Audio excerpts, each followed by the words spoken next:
because there's a reason that the supply chains have been established the way they have, and these networks have become so international and reliant upon countries such as China. I think to question all of that, to flip the tables completely for short-term margin protection, is just the wrong way to do it. And I think instead what retailers really need to be doing is focusing on cost reductions where they can, getting their technology that supports their pricing strategies absolutely flawless, and their demand forecasting pristine. And I think those are things that they should have been doing all along.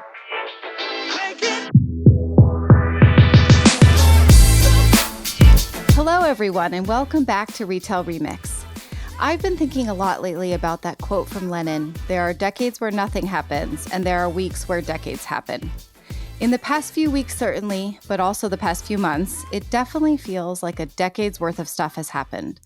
Tariffs, bankruptcies, strategy and leadership shifts, a veritable roller coaster ride on the stock market, egg prices going through the roof, consumer pullback, consumer stockpiling. The list goes on, and that's just in the realm of retail. Amidst all that, it's not a surprise if you might have missed one piece of news about us here at Retail Touchpoints. But the first hint is that you're hearing my voice and not that of your regular host, Alicia Esposito. I'm Nicole Silberstein, and after several years as an editor at Retail Touchpoints, I've taken on the role of editor-in-chief. As part of that, I'm excited to also be taking over as the host of Retail Remix as we kick off a new season brought to you by Big Commerce. With everything happening in the world, I've invited CI&T retail strategist Melissa Minkow as my first guest to help us all level set. So much has gone down in the past few months, much of it still developing, but the show must go on in podcasting and in retail. So today, we're going to dig into the biggest challenges and opportunities that 2025 has presented so far, compare notes, and consider the path forward. If the idea of taking a minute to catch your breath and assess the situation from a 1,000-foot view appeals to you right now, then don't go anywhere, because that's exactly what we're going to do. Welcome, everyone, to Retail Remix. We're very happy to be back with you, and we're excited to kick things off after our hiatus with a Retail Remix regular, Melissa Minkow of CI&T. Melissa, thanks for being here today. Hi, thanks for having me. So why don't you start by telling the audience, those of the audience who don't know you, a little bit about yourself and what you do at CI&T? Sure. So my background in retail officially started during my high school summers when I worked at Anthropologie on the sales floor. Just always important to talk about as a retail thought leader. I do have experience on the actual sales floor, knowing what it's like, putting all the clothing back, getting the stores ready for the customers every day. And then I ended up at Target. First 2 years after college, I was doing merchandise presentation specifically for Target Canada. So partnering with all of the buyers in Canada to make sure that the stores were organized and merchandised exactly how they wanted to optimize sales. Obviously, sales did not optimize, and Target Canada, rest in peace, ended up going away. But it was a great experience from, like a foreign expansion perspective, especially because I think a lot of people thought foreign won't be that challenging when it's Canada. But in reality, the big learnings were no, Canadian shoppers are actually very different from American shoppers. There were a lot of other learnings there as well. But then after that, I ended up at a market research firm doing consumer insights specifically for retail brands. I was doing multi-channel advising and marketing strategy advising for our retail clients. Did that for about 6 years and then ended up at CI&T. During that time, I also got my MBA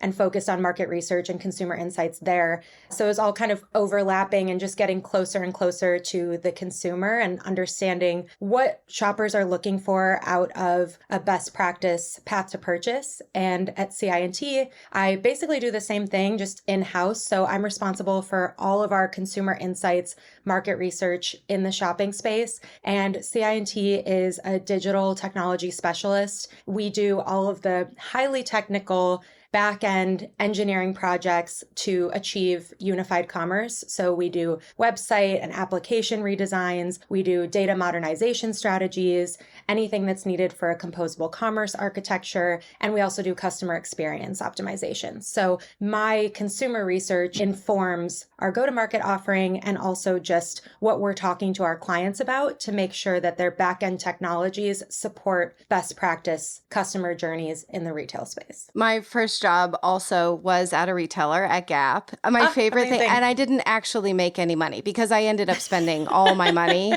at Gap. Yep, but I do same. agree. It's so great to like have that experience of an associate on the floor as you move into other parts of this industry. But what we want to talk to you today about is what you are hearing from your clients and what you're seeing happening more broadly in the retail landscape. And I think the first most obvious place for us to start is with what has become an everyday word for all of us, somewhat unexpectedly, kind of like supply chain during COVID, but tariffs. So what has been most striking to you about all the recent push and pull with tariffs and how you've seen retailers responding? Yeah, I mean, during COVID, to your point, consumers kind of became supply chain experts, and now consumers are kind of becoming armchair economists, basically understanding what I don't think anyone knew what a tariff meant until the past couple of months, other than us. But yeah, I mean, I think what's been most surprising about all of this is just how destabilizing it's been for the retail industry. I think you never really know how resilient a category is until it experiences some turmoil and you see how it handles that, how it bounces back. And just how many retailers have made statements and then gone back on them in terms of the degree to which they feel they'll be impacted by these tariffs or these non-tariffs or what happens. There's just been so much change on a daily basis from these retailers in their stances and what they're saying. And I think it just kind of shows you who was prepared for something like this from the jump versus who wasn't. And I just don't think it's healthy or normal for an industry to ever be in such a constant state of limbo. And you have all these retailers kind of like holding their breath, kind of just awaiting the news every day. We as an industry should never be in that position. We should be so resilient that when this type of news comes in and it changes on the daily, we're prepared for it. So I just really can't believe that we still kind of have zero concrete moving forward plans from retailers as far as how they'll act on this. Like they're changing just as dynamically with their messaging as the messaging around these tariffs is changing. I mean, to be fair, the actual reality of what the tariffs are going to be is also changing. And I think more than the tariffs themselves, it's the uncertainty around it that has been so destabilizing so far because a lot of it hasn't even taken effect, keeps getting pushed out or pulled back.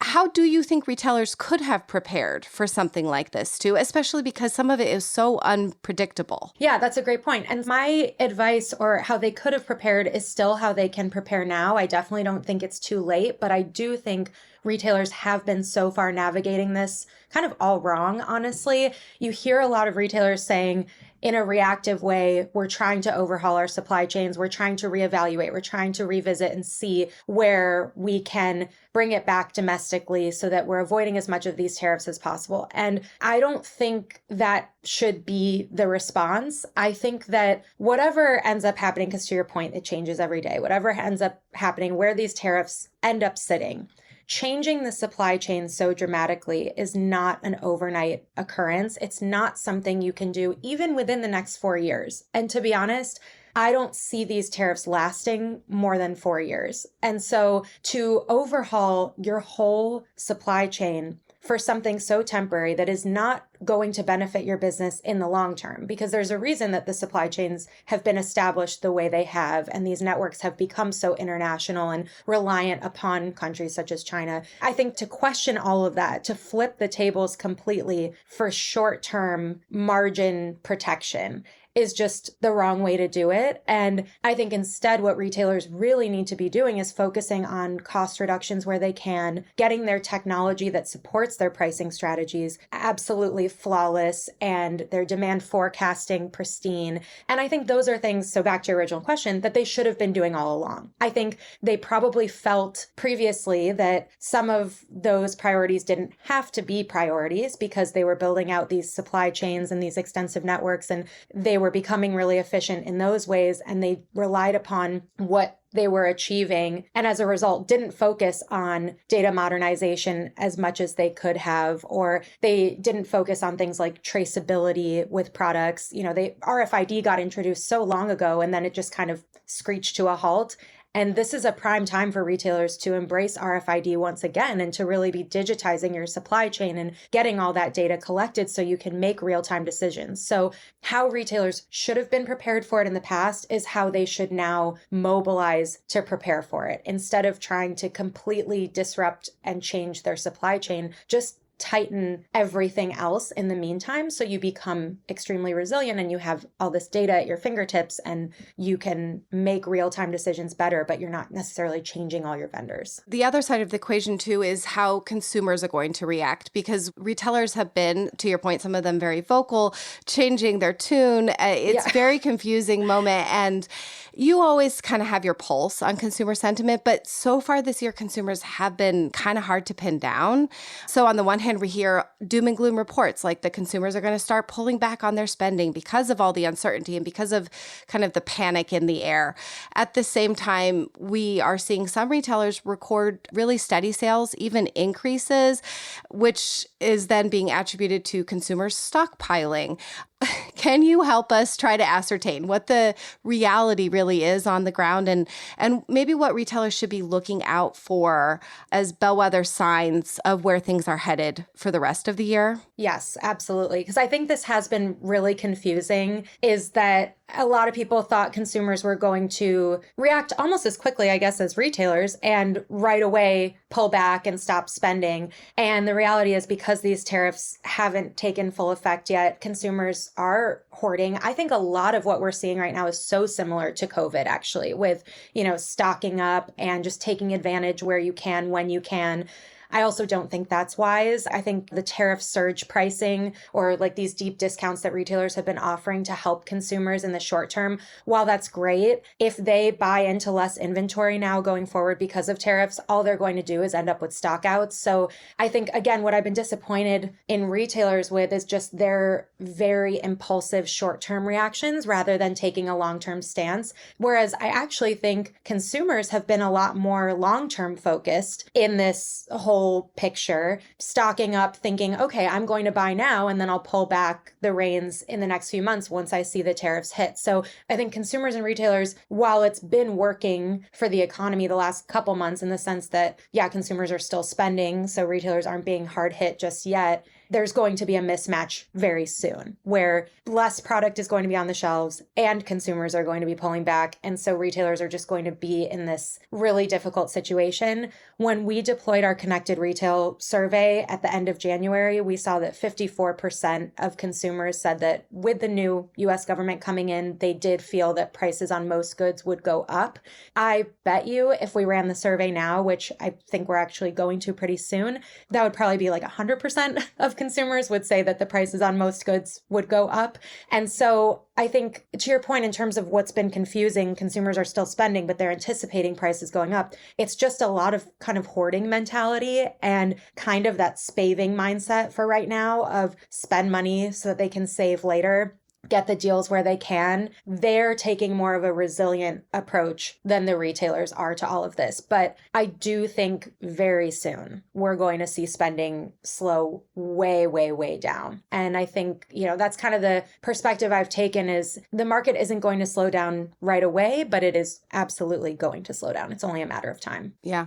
It's striking to me as you talk how much similarity there actually is between the COVID years, which honestly it feels like it was eons ago, but was not that long ago. I mean, we're not to the point yet where there's no toilet paper, but and hopefully I don't think we'll get there. Yeah. It does feel like maybe some of the reaction is just a little bit of like post-traumatic reaction from the COVID years on both sides of the equation in a way.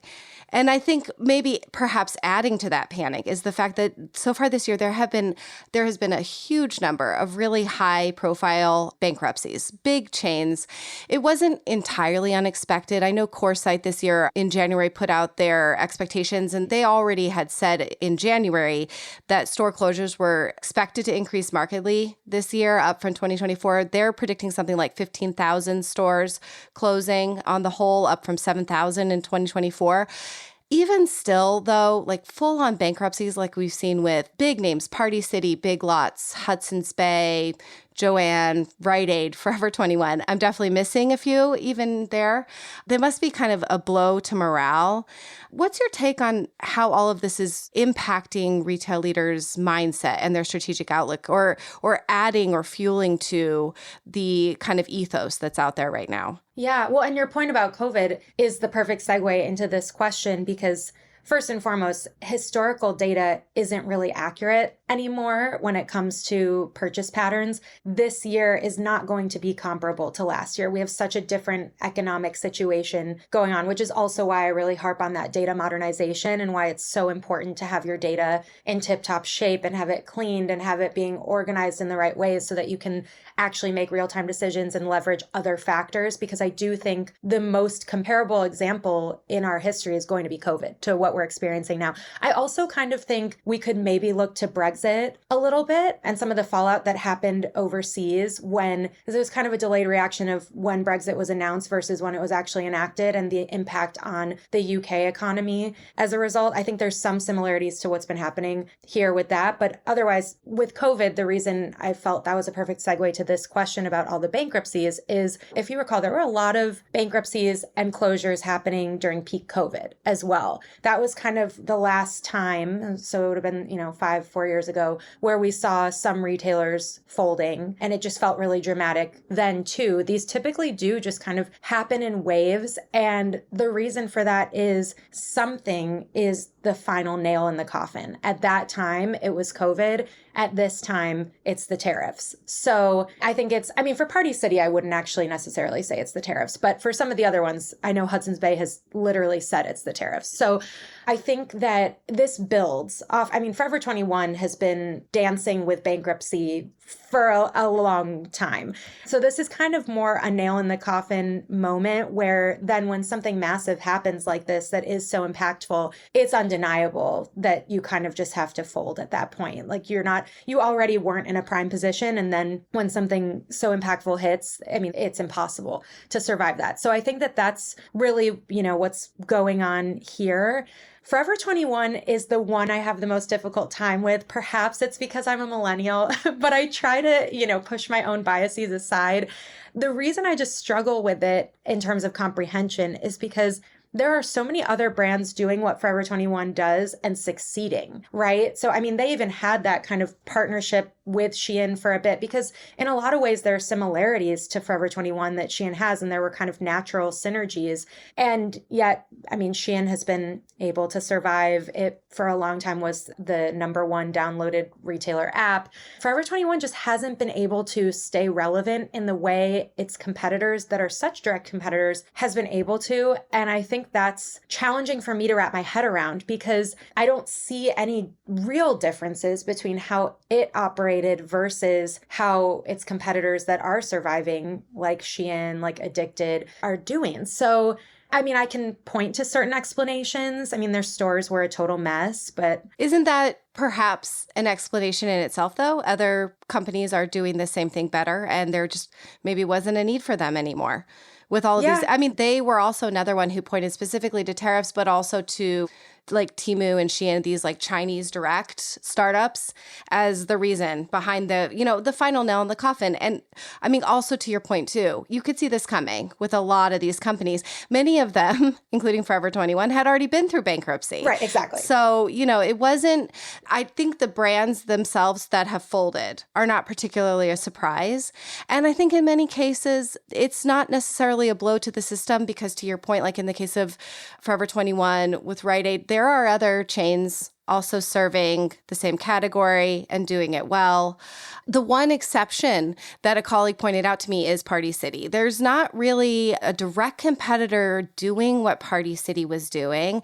And in that conversation, it really did remind me of Toys R Us. And that was another bankruptcy from a while ago that I felt was a hole in the retail ecosystem. And I still feel that hole of Toys R Us. And I wonder if Party City will leave a similar kind of hole. Yes. Specialty retail is really tricky to understand in terms of what makes it successful versus what doesn't. Because with specialty, it's like there are other retailers who sell what they sell and they sell other things because they're not specialty.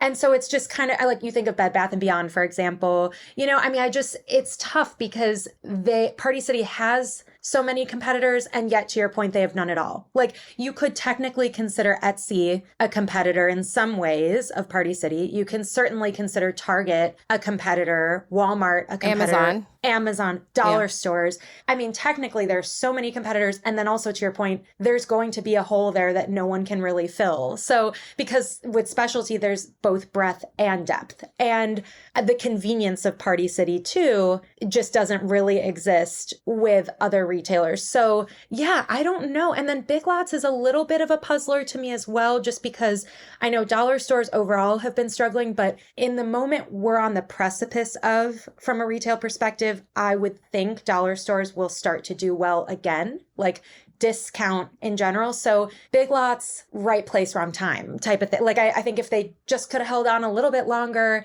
and maybe solidified their positioning and differentiation a little bit better, their time could have still come because of what I'm anticipating happening with the economy in the next few months. So just some interesting underlying stories here that I don't always think, I mean, bankruptcy doesn't necessarily have to be the end of an era. Like think about Topshop, for example. Now they're kind of coming back, you know? So it's interesting. Well, and the new owners of Party City have promised stores. There's no details, but they said they are going to bring back stores. There are Big Lots stores that are coming back, much smaller footprint. But yeah, so it's not necessarily the end of the road for all of these companies. Exactly. Yeah. So I think we maybe as an industry have to redefine bankruptcy a little bit. It's not a total death, right? It's like a partial.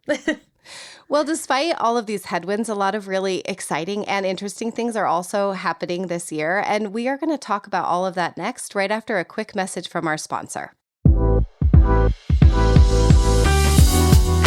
Retailers know how frustrating it is to use a rigid e-commerce platform with tons of restrictions and hidden fees. But what if you could customize and curate your online store exactly how you wanted? Meet BigCommerce, the flexible e-commerce platform that works for you, not against you, where you can easily integrate with any best-in-class tools with no additional fees. That means more money in your pocket. Whether you're selling B2C or B2B, BigCommerce delivers powerful e-commerce solutions for every business need. Want to learn more? Visit bigcommerce.com/retailremix.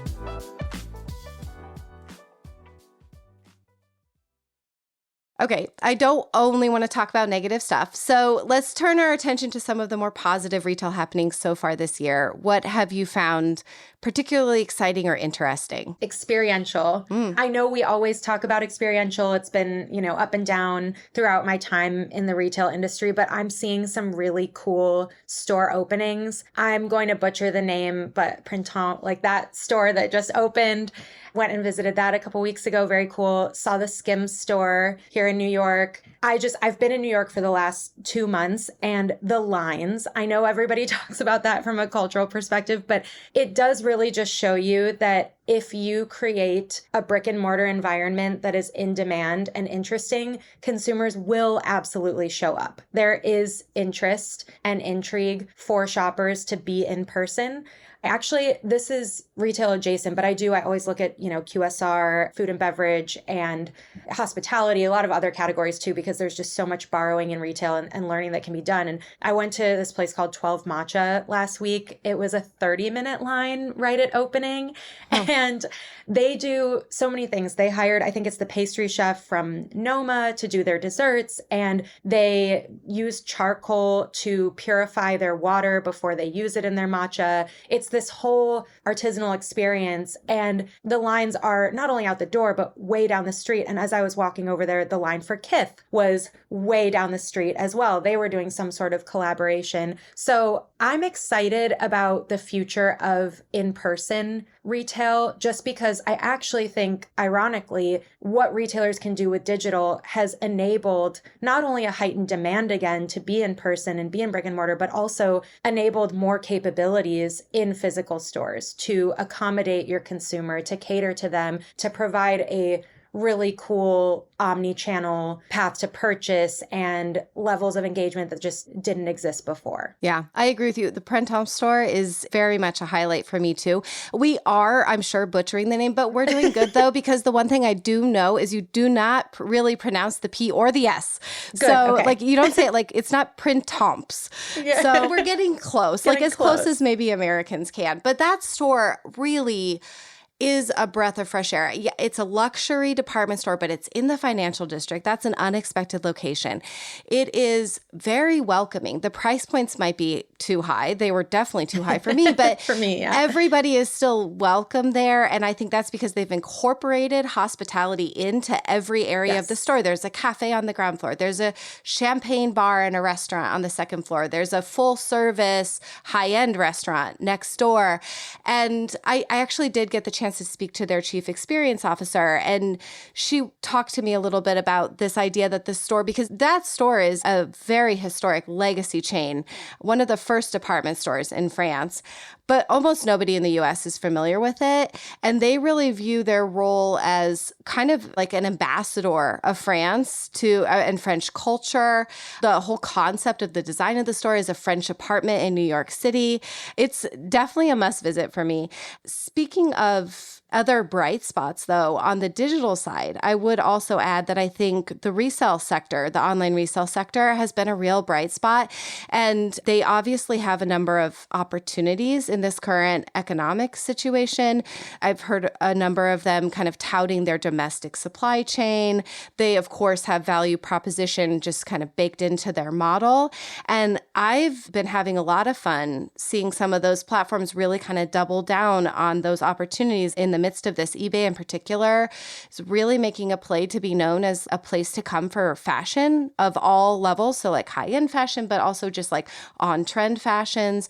ThredUp is doing some really interesting stuff to kind of take this moment and make resell something that is more broadly available across the retail landscape. So that to me also has been a real bright spot. Yes, I was actually, when we talk later about what's around the bend, I was going to talk more about sustainability and traceability and all that resale. So I definitely want to get into that. Two other things that I'm finding exciting: Sam's Club with the scan and go checkout. I have been such a stan of both Just Walk Out technology and scan and go technology because checkout is just so inconvenient for consumers. It's such a barrier, not only to entry, but to exit, right? Like sometimes I'll enter the store, I'll grab a bunch of stuff, and then I don't want to wait in that line. So I just abandon my whole cart in the physical store because scan and go isn't an option or Just Walk Out isn't an option. So that's been a bright spot. I think we're going to see a lot more. I know they own that technology, so it won't be that exact technology, but I'll be curious to see which other retailers start implementing scan and go and eventually Just Walk Out technology, because I know a lot of people challenge that one because of the fixtures and how difficult it is to keep it rotating with assortment. But I personally think it's the future of payments for a lot of reasons. So I'm excited. I think scan and go is the gateway drug for Just Walk Out technology in retail. Yeah, that's interesting. I always thought Just Walk Out was really interesting too, but it's kind of fizzled, except for in specific environments. And I will say, when you're in those environments and you get over the barrier of like, oh, I don't understand how this works. It feels Right. wrong. It feels like I'm stealing. After you get past that as a consumer, it is an absolute joy. I mean, if anybody's ever been to a trade show at Javits and tried to get lunch, it's a nightmare. It's like a 45-minute line, but Amazon has one of their Just Walk Out stores. And now that's all I do. I walk in, grab a salad, and I leave. And it's so amazing. So I agree. There's a lot of potential there. I think there's a big consumer barrier. It's interesting too that you mentioned Sam's Club, Sam & Go, because the next thing I want to talk to you about is retail media, which I think is also a kind of another strength in the retail sector at the moment. And Sam's Club, I believe it was Sam's Club, is incorporating their scan and go technology into their retail media offering as well. And so personally, I have used Instacart's Caper Carts at my local ShopRite. That's one that is coming out across a number of grocers, and Instacart is also integrating retail media into that as well, which as a consumer, already you have a more seamless kind of frictionless shopping experience. And what a great moment for a brand to then pop up in front of the consumer like, hey, you're walking by the soda aisle. Did you want to grab some Coke while you're here? So let's talk a little bit about retail media in general and what you're seeing really work there, because that does seem like another area of strength, I think, for retail at the moment. Absolutely. And what you just mentioned is a perfect example of impulse shopping, right? And the big question, I don't know, 10, almost 15 years ago was, how will retailers drive impulse shopping online? That was a big challenge, especially because online grocery for US consumers has not been very successful. Even post-COVID, we kind of went right back to shopping in physical stores. And so if we're going to be doing our grocery shopping online, what does impulse shopping look like when there isn't a physical end cap to just grab your gum or grab your batteries or your magazine or whatever? Retail media is impulse shopping, is a way for retailers to drive that and also collect a different level of data at the same time. I think what's just been so interesting to me on retail media is the fact that everything is a billboard. It just shows you everything is a billboard. I'm in a taxi the other day. There's the retail media on the, the payment screen. I'm flying and there it is on my screen as I'm sitting in my seat and all I can stare at is the screen in front of me.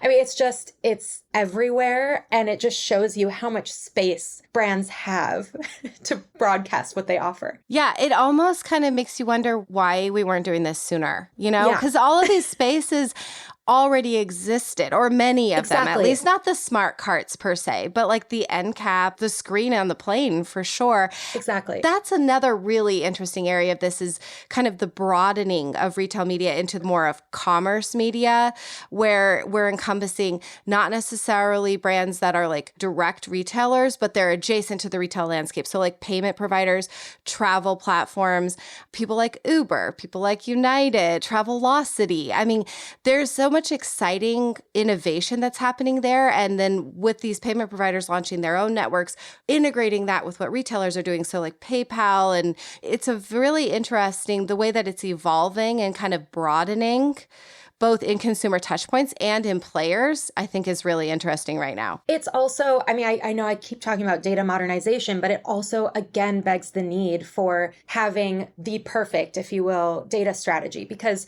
this is a whole new source of data that you're being fed, or at least you have access to as either a brand or a retailer or both. And so how are you merging that data that you're collecting through that channel with your other channels? It's just something really important to think about. And so I personally feel that the data aspect of it is an important piece of the evolution of this story for sure. Yeah, definitely. I mean, it is an important point to harp on, because so much of the things that retailers can do today need that foundation of a clean and well-managed data set. And one of the biggest complaints right now, because retail media is still a little nascent, is brands just demanding standardization, measurement, KPIs they're used to in the digital landscape.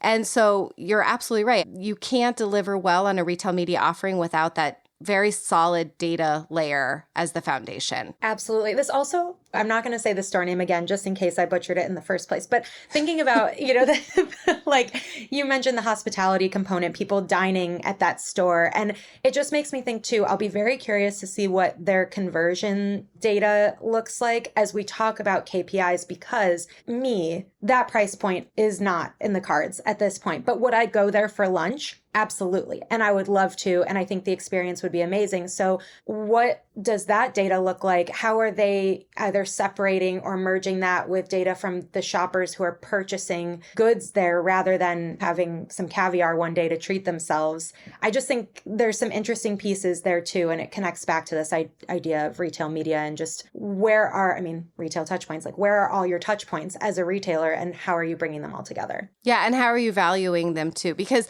I went and I did have a glass of wine. I did not buy anything.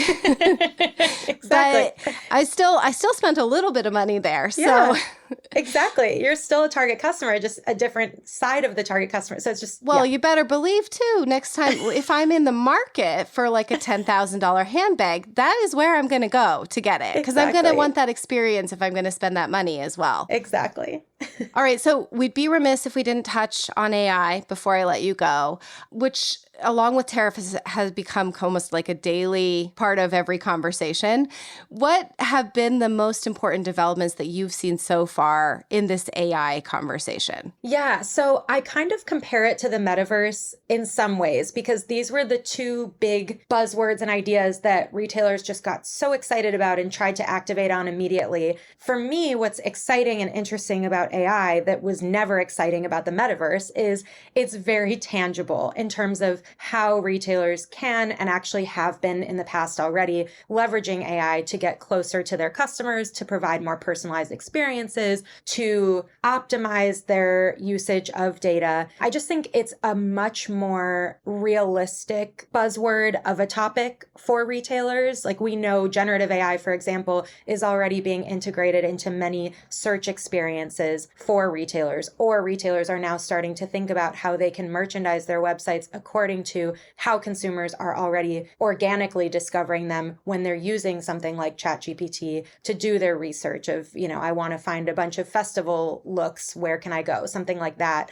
So I think that's really interesting, is that the implications are so much more obvious with agentic AI and with generative AI and just AI in general than the implications ever were for previous eras of retail excitement. And also this kind of goes back to something you said before with like scan and go and just walk out, and how some of the excitement fizzled and people just weren't talking about it for a while or implementing it. And the same thing happened with RFID, and now that's making a resurgence. This is how retail goes. It's like a concept gets introduced, people get excited about it, but they don't know how to implement it. They let it go, and then they pick it back up. And I think agentic AI and generative AI have allowed retailers to re-examine all their other forms of AI that they're already using and to kind of mainstream their discussions of it. So are you saying that you think metaverse is going to have a comeback?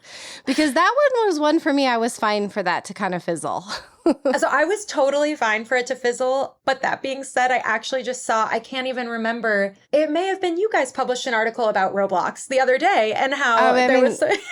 Well, Roblox is a powerhouse, but I think exactly. they've moved beyond the term metaverse. Yes, I think it's not going to... I haven't been a fan of the metaverse, but I will say, do I think it's going to make a comeback in the way it was originally designed to? I actually do. I'm scared to be saying that, but I think now that time is passing, retailers are going to be figuring out what they meant to do with it in the first place. And it just kind of fits the cycle of everything old is new again in retail. And I think they will eventually find ways to make it happen. I think you're right. I mean, there's a lot that's lumped into that metaverse term. It'll probably be a different term. It'll probably be more like virtual environments. There is still plenty happening in those spaces, to your point, with Roblox, but also lots of other things with virtual try-on and all sorts of stuff. Well, and that's exactly, I think, what's happening here with AI. It's like retailers talked about AI maybe 10 years ago. It was a hot topic and they've been using it for even longer. But then once agentic and generative AI became these exciting mainstream terms, they could revisit it more openly and discuss it. But what to me is so interesting, I was listening to Diary of a CEO podcast, and he had 4 people debating the merits of agentic AI and just what it's going to do to humanity and all that stuff. And to make his point in the very beginning of the powers of agentic AI, he ordered water for his guests through an AI agent that he built. And that AI agent ordered the water for them through Uber Eats. And when I look at this example, I literally thought to myself, couldn't he have just gone on Uber Eats and ordered that water, and it actually would have taken less time and been more efficient? So what really interests me, going back to your original question about AI, is just where is it actually going to drive efficiencies for consumers? Like, does agentic AI actually make my life easier when it comes to purchasing, or am I having to put more thought into making a purchase in order to program my little agent and make it make orders for me? Like, how much faster is it really? I think that's where we're going to see the most developments. It's going to take a little while, but once consumers figure out how to actually make agentic AI work for them and retailers figure out how to build it into their models correctly, it can be very cool. I just don't think, the examples I'm seeing just yet are serving. It's not there yet. But some of the things that are in development sound like they would really actually be time savers, like travel, booking and planning travel. reordering groceries automatically. There are some use cases that don't actually exist in the real world yet that I know that different companies are working toward, where I can see this being really an unlock. And I think what's interesting to me too, with agentic AI, but also just with generative AI as well, is if this does become mainstream and it becomes the way that consumers are connecting with brands and executing transactions, this is a huge shift that retailers probably should start to prepare. Like, how are we going to show up in these environments now? Because if it does happen and an agent is handling everything for a customer for their entire grocery shopping, then that means that the brand is no longer having that interaction directly with the consumer anymore. That's a huge thing to consider as a marketer and as a brand, how you're going to connect and continue to maintain relationships and loyalty in that environment. And to your point, it's not there quite yet, although we see it in search with Google's AI overviews. Brands are already having a lot less visibility and connection with, and this is brands across the spectrum, not just like retail brands. This is media brands like our brand. People are just getting their information directly in the Google search results page and not linking out as much as they used to. They might not actually go to your site to transact anymore if Perplexity just completes it for you with PayPal. So this is a shift that brands, I think, should be attuned to and start considering how they're going to show up. When a certain subset, it probably won't always be everybody, but a certain subset of consumers, if this becomes possible, will start shopping this way, I do believe. Totally. Well, and two things on this front. One, Amazon Dash and the Internet of Things long ago, kind of similar to agentic AI, if you think about it, with reordering groceries and stuff like that. So again, like everything that's old is new again, just different font. And then the other thing is, I think the implications for customer service with agentic AI are fascinating because, to your point, if it's just agents working with each other and the consumer is kind of taken out of it and the brand is basically taken out of it, who gets the blame when something goes wrong? I guarantee you it's going to be the brand. So if, for example, to use that Diary of a CEO example, the water showed up and it was the wrong water. I mean, he said pick the best water or whatever. But if he learned that the water was not the best deal or it wasn't the best quality or whatever, I guarantee you he's not necessarily going to get mad at the agent because we aren't at a point where we feel the agent is knowledgeable or capable enough yet. And also, these agents almost act unbranded, whereas he may be annoyed with the CVS or Walgreens that he got it from. And it kind of goes back to when you order and your delivery gets messed up, even if it's FedEx or UPS that messes up, you don't get mad at them. You get mad at the retailer. So the onus is going to be on retailers to right all of these wrongs that result from agents talking to each other. And so that's why when people get nervous about what does this do to jobs and humans in retail, I actually think humans are going to be needed a lot more and in more elevated capacities because they'll have to be scrutinizing these transactions and making sure that the customer is happy so that the retailer doesn't get punished for it. Oh, I always love a point that makes me feel like AI isn't just going to take all of our jobs. So thank you I'm for that. I'm an eternal optimist. Yeah. Before we let you go, give us just like a quick peek into the rest of the year. Who or what are you going to be keeping an eye on? What topics do you think are going to dominate? Where are you looking now in the second half of 2025? So I think the one word I would use for the next half of 2025 is pragmatism. I do not think this is a time for retailers to get crazy and risky. I think it's a time to think about innovation in the sense of being practical, being pragmatic, again, becoming resilient. That's not to say stop investing. I think a lot of retailers maybe heard tariffs and started to want to pull back their budgets. Not at all. The government is going to do what the government's going to do. The economy is going to do what the economy is going to do. And I think you still have to be smart and be resilient and prepare and plan and get your house in order. So I think pragmatism, I think smart investing is really important for retailers in the back half of the year. Look for cost reductions wherever possible. Use technology to help you find those. Going back to sustainability, I'm really excited about the second look that resale is getting. To your point, I think eBay's been doing some really clever stuff. They actually, my favorite show, Love Island, they were styling a lot of the UK participants over the last few years in resale looks. I think they've been really clever at making resale trendy and fun. And so I'm excited to see what more sustainable brands and retailers do, because this is a chance for consumers to care about sustainability in a different way. Like there's actually a reason to motivate them. RFID, traceability data, all that needs to be paid attention to again. And then lastly, I think subscription and member services like Costco, for example, they've been doing really well right now. It's a great way to accurately help you predict demand, to maintain customer loyalty, to save the customers some money. It kind of works really well with agentic AI too. Like you can just kind of put purchasing on autopilot. So those are kind of my like hot topics for the rest of the year. I feel like we're going to have you back in 6 months and touch base on all of that. But I have to let you go now. Thank you so much for spending time with us today and really helping us get a handle on all these big, hairy topics. Yes, happy to be here. So much fun with you always. Your insights were so welcome, and they really, I think, helped us set the stage for this new season of Retail Remix, which is brought to you by BigCommerce. We'll have new episodes dropping weekly, and as always, we'd love to continue the conversation with all of you on LinkedIn on the Retail Touchpoints page. Be sure to stop by and drop your take on the topics we covered with Melissa today in the comments section, and also let us know who you want to hear from in future episodes. Thanks, everyone. Talk to you soon. Thanks for joining us for another episode of Retail Remix. Be sure to subscribe so you don't miss a future episode. You can find us on Spotify, Apple Podcasts, YouTube, or your favorite podcast app. Until next time, keep mixing it up.